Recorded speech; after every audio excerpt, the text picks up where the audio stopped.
Cool, so number one goal, jiu-jitsu, efficiency. Here's a little setup for a sweep, a scissor sweep. It's not the only sweep you can do, it's not the only thing you can do, but here's something that's quite effortless, which is number one for jiu-jitsu, especially in the advanced stages. You want to try to be as efficient and effective as you can.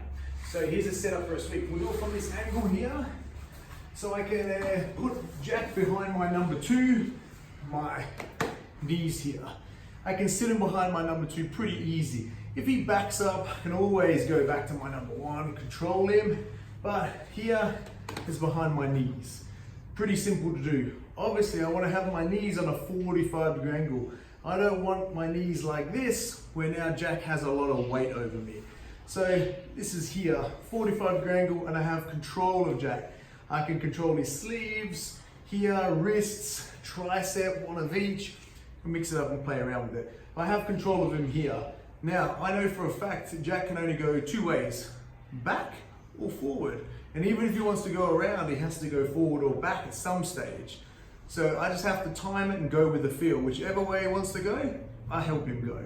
So from this position here, when Jack goes to shift back, there's my sweep.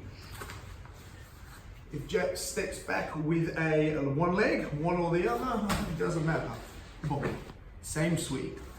If it's the other leg, exactly the same thing, it's going to be the same sweep. Efficiency and effective. Instead of me say for something like this for the scissor sweep, I move back on Jack to try and set it up, but then I allow him to move forward and smash my leg down, which I don't want. So one more time. Catch him behind my number two, cool my knees. He either moves forward or back. I'll film forward later on. This time he moves back, he shifts his weight. Oh, he wants to go that way. I help him go and I follow him into the mount.